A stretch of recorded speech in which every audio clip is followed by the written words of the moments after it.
What happened is that it reinforced a politics that was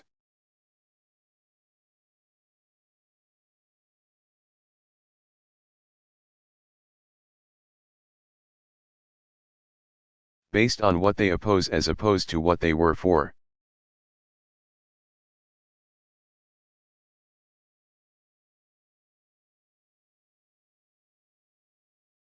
And primarily, they opposed me.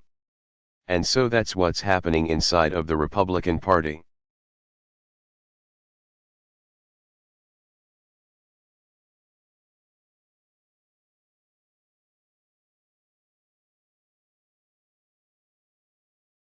Within the Democratic Party, which I think is not going through as big of a change, I do think that Mr.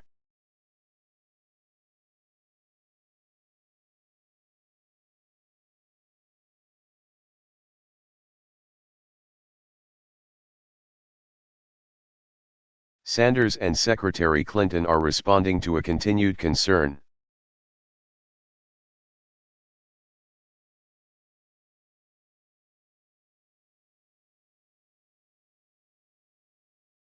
Which is the economy has recovered, it is much better than it was when I came into office.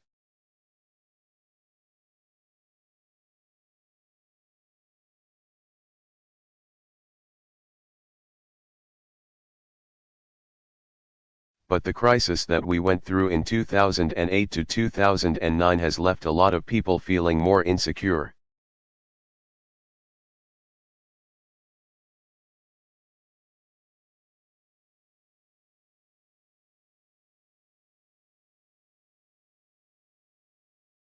And so even though their lives are better now, they're worried how is it going to be in the future.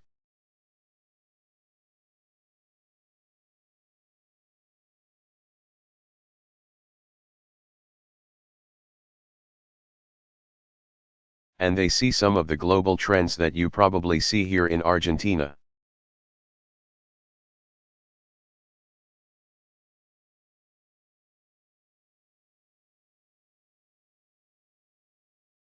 Which is globalization is disrupted, and the days are over where you get a job and you stay in it for 30 years or 40 years.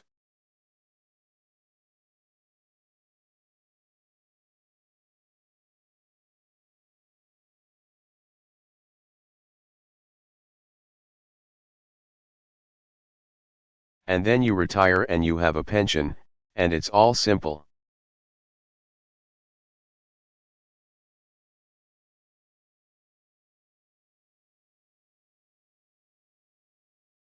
Now you might have a job for 5 years, and then the company closes and you've got to retrain.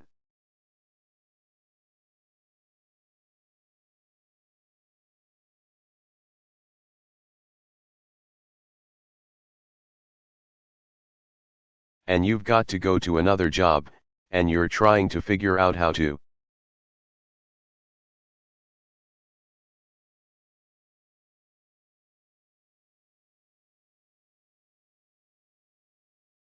Save to pay for your child's education, while you're also trying to save for retirement.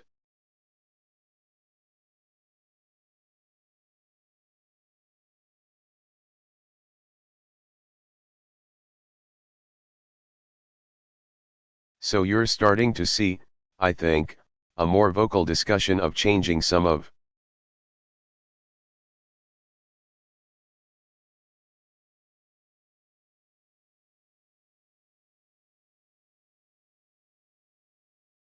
the economic arrangements and institutional arrangements in the United States.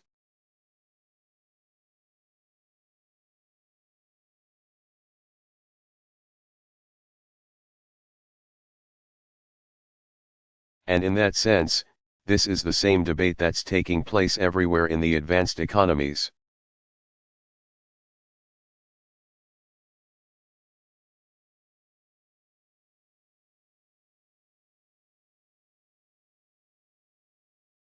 What you're seeing is more and more growth is going to just a few.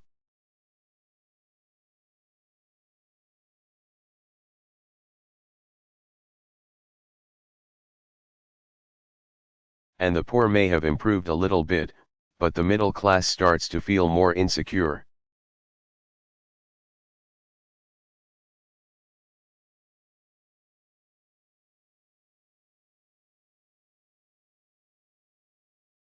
And that creates a willingness to question some of the existing institutional arrangements.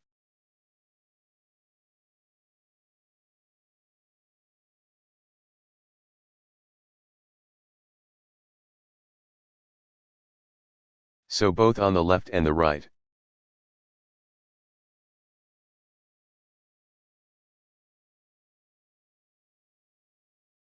There are disruptions and people are asking more serious questions about the economy.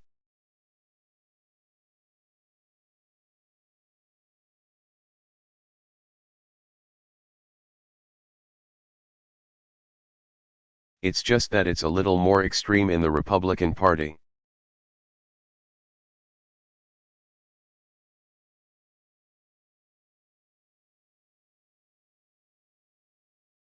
But look, I am a Democratic president.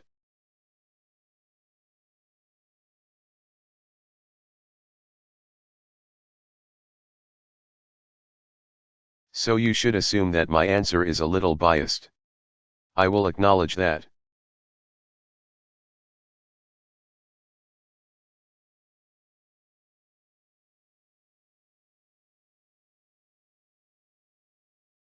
The good news is, though, that ultimately I have great trust and great faith in the American people.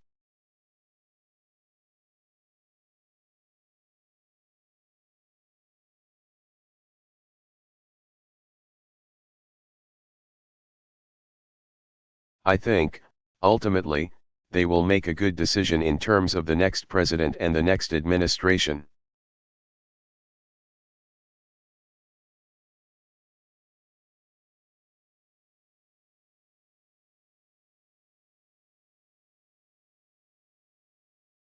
I also think that one of the great advantages of the United States system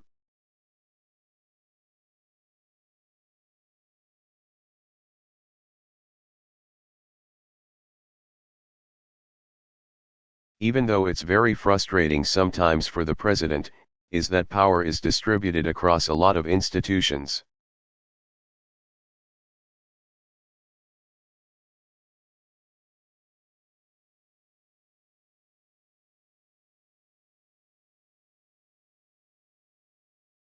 It's what we call separation of powers and decentralization.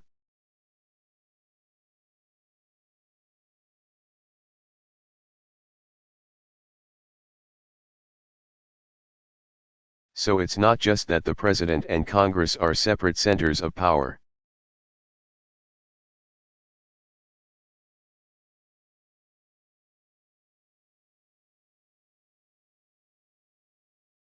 It's also true that you have state governments that are powerful. The private sector is powerful.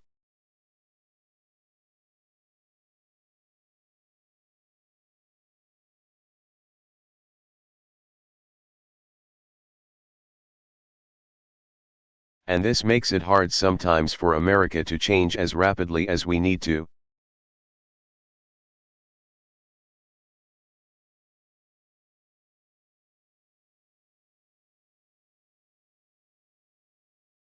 To respond to changed circumstances or problems, because it's sort of like herding cats, you're constantly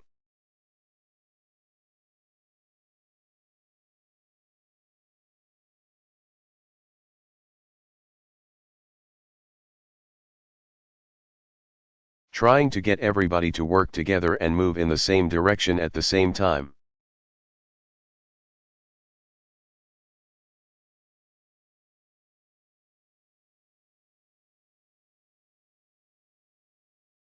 And that's difficult.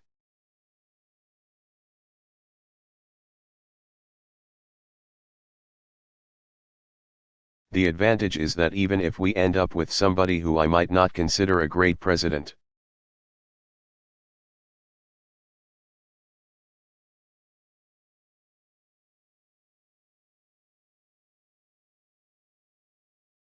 there is a limit to some of the damage that they can do, because I'm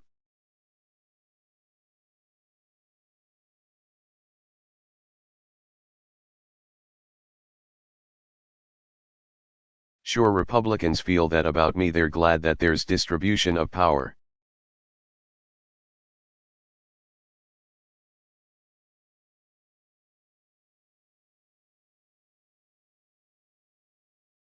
Because they imagine that I would have turned the United States into Cuba, I suppose.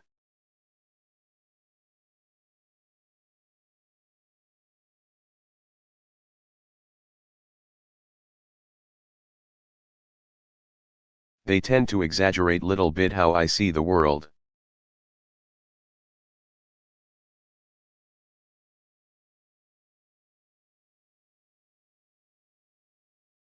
But that's why I think that the United States has been stable as a democracy for a very long time.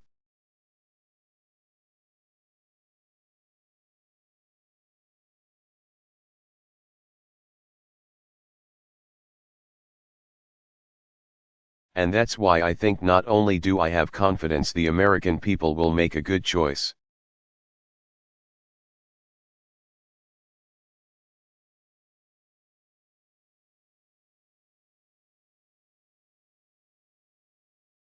But we usually can recover from mistakes, and typically we find leadership.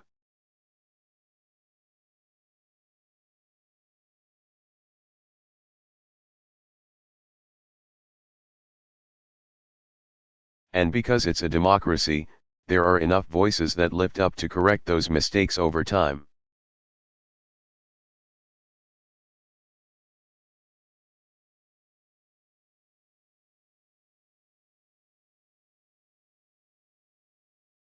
Last question.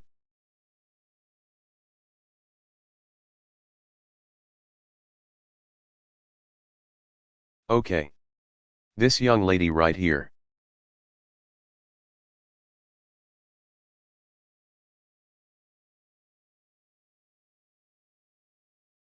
Question.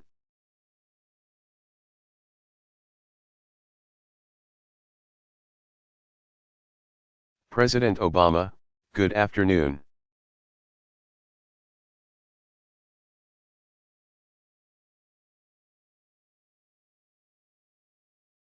Question, I'm 16 years old.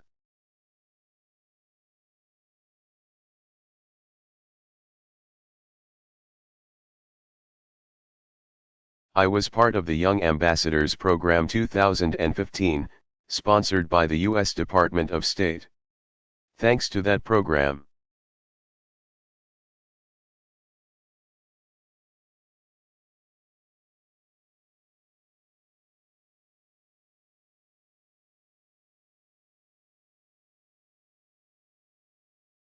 I had a chance to see the world from a different point of view by living with a host community in Missouri.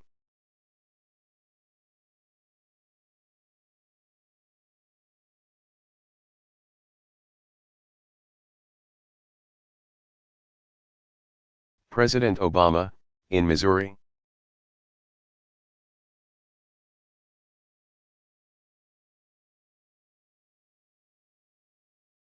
Question.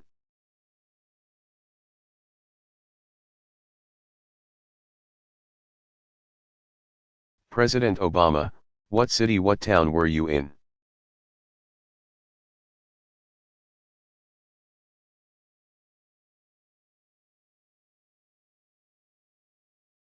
Question, in April, in late summer.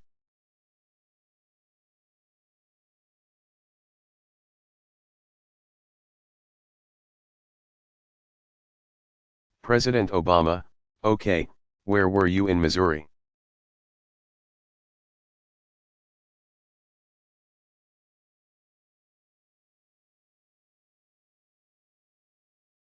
Question, Kansas City.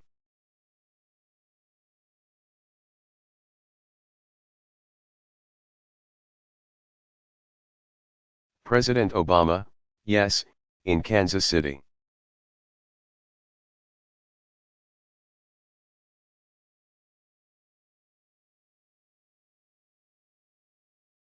Question, so that made me realize how different and similar are the cultures between Argentina and America.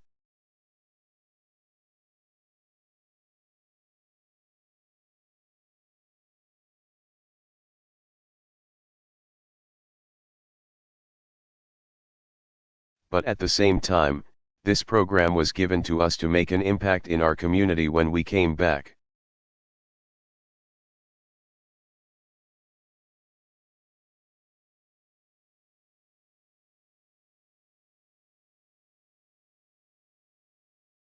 And I was thinking, why sometimes it's so hard for nations to work together to invent a better world.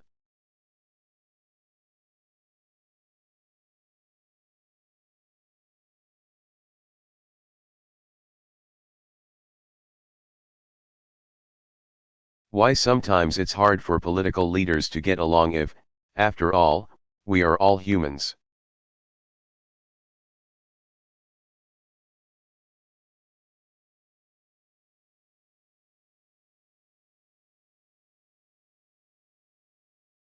And we all have blood in our veins, and we all want the world to be a better place.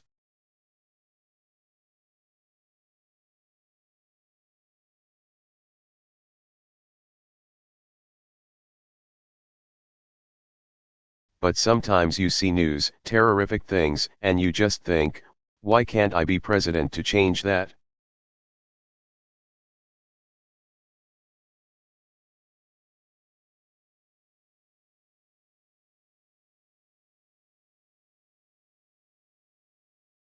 So you are a president, and maybe you can answer me?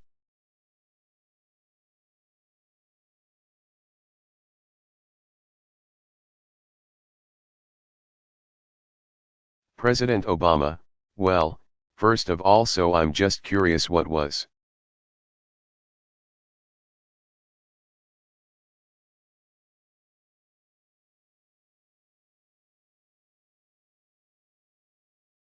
the thing that you thought was most different about the United States?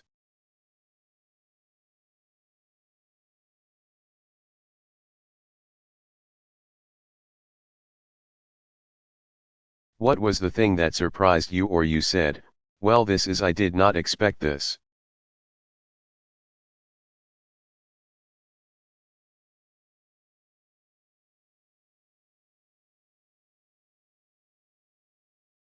Question, I'm real sorry, the answer is not going to be a serious one, but toilets.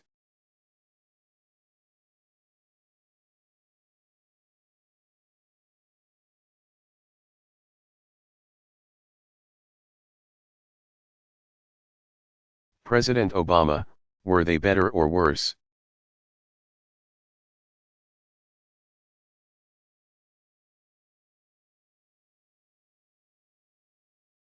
Question, they were better, but they were automatic, so it's, like, kind of scary to get in there.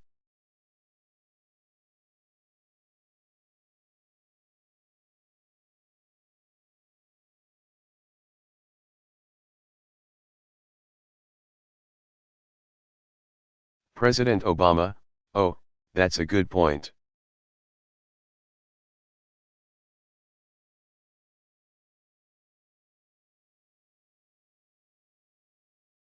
If you don't know what's happening, you jump up.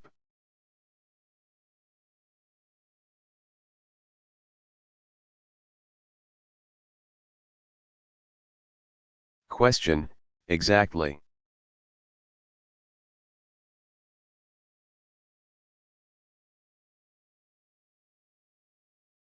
President Obama, well, not everybody has automatic toilets, so this must have been a very nice.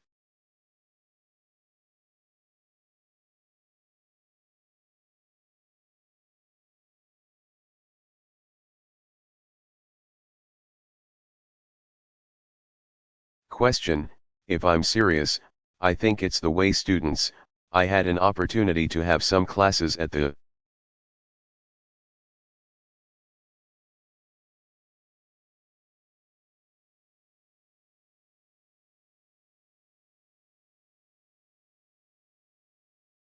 high school. It was a public high school, and how students see the world from a different perspective.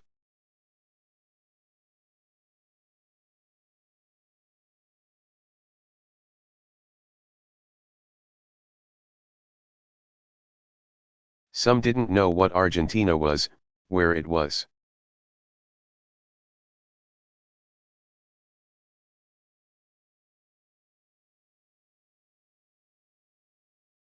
They would ask if we had Coca-Cola, if we had iPhones, if we had phones.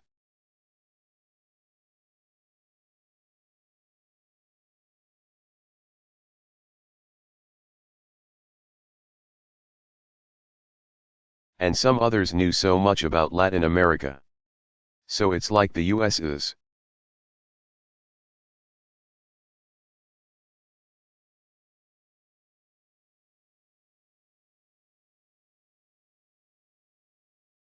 A big diverse country, and it was so awesome, and it was different from here.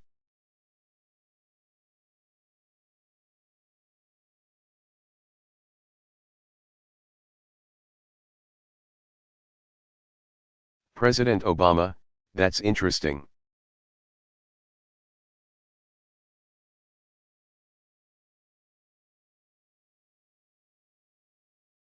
Well, every country has strengths and weaknesses.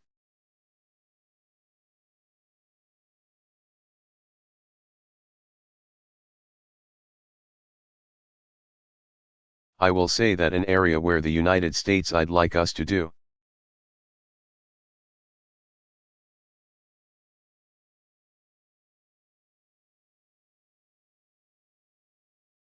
Better is greater awareness of the world outside of the United States.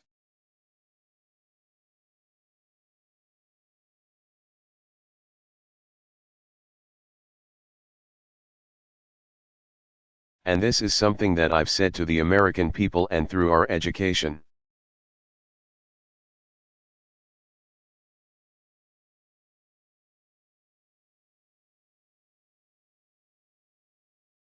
Department, we have to change how we approach the world, because the world has shrunk.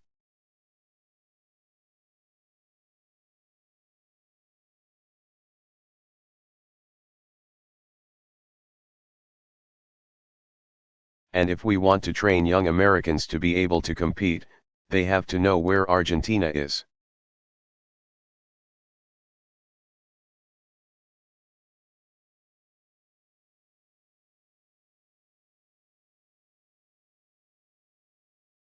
They have to know how to speak Spanish or Chinese Mandarin.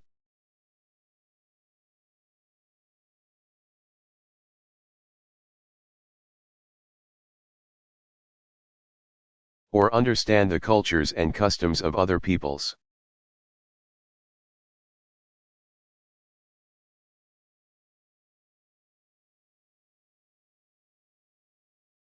Every young person does in order to live in this now global community.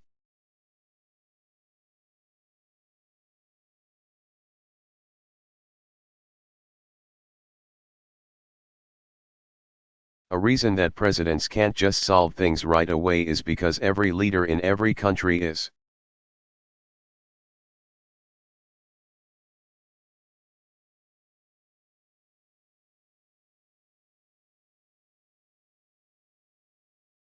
Gathering and expressing a very particular set of interests and history and institutional arrangements.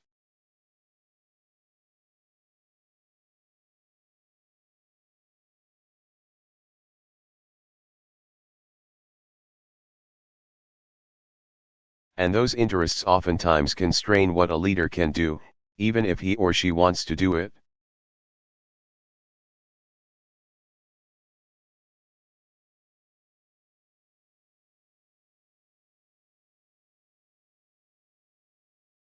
So I was just mentioning the Israeli-Palestinian conflict.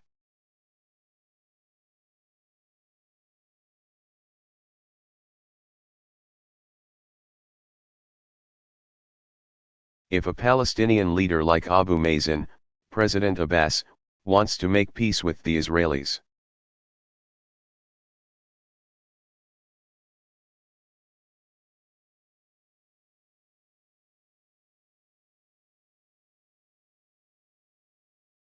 he has to convince Palestinians that they should give up certain claims that they may have in a negotiation.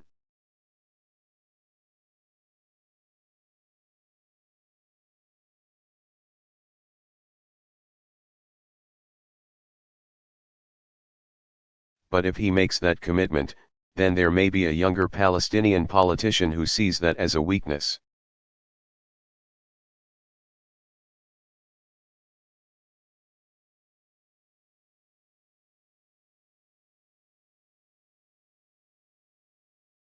And it will turn around and say, look, Abbas is selling us out.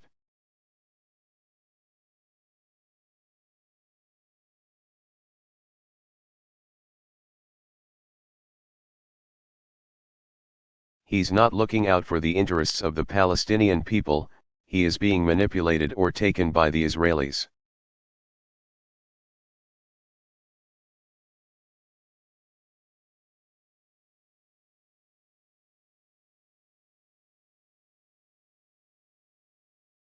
And then if Netanyahu wants peace, he's got to make concessions to create a Palestinian state.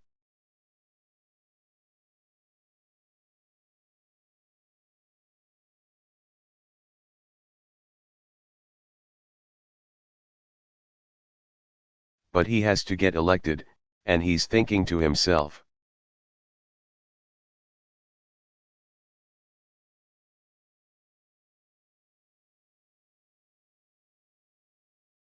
if I make this concession, then somebody in my party, the Likud, may challenge me.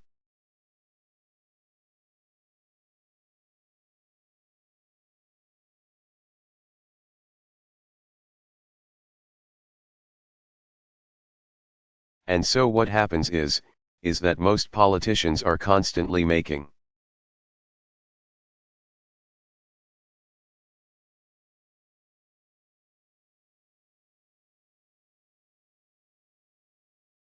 decisions based on what they're hearing from their various constituencies.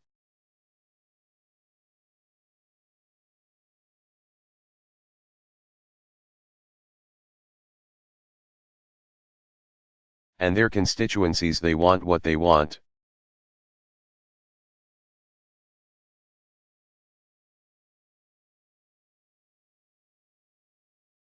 They don't want to compromise sometimes.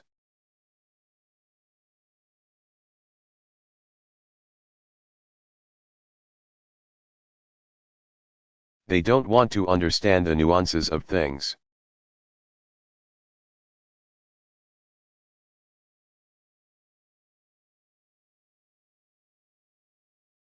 And then it turns out that in politics,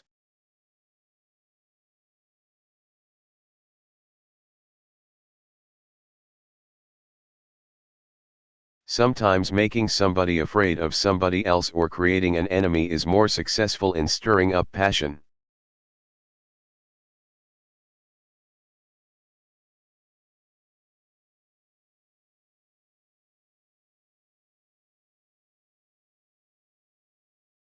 Than trying to say, let's understand this other person or these other people.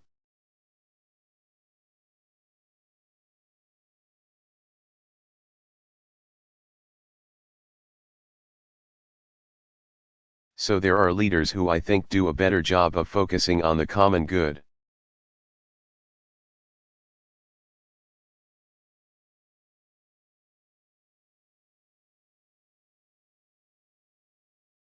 And there are other leaders who are very narrowly focused on just how do I stay in power.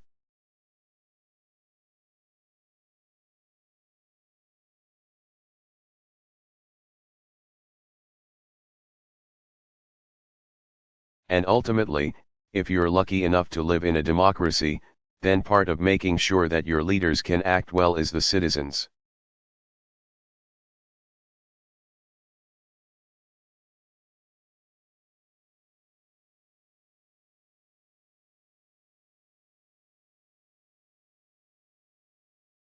The constituency have to also be well informed and be willing to give him or her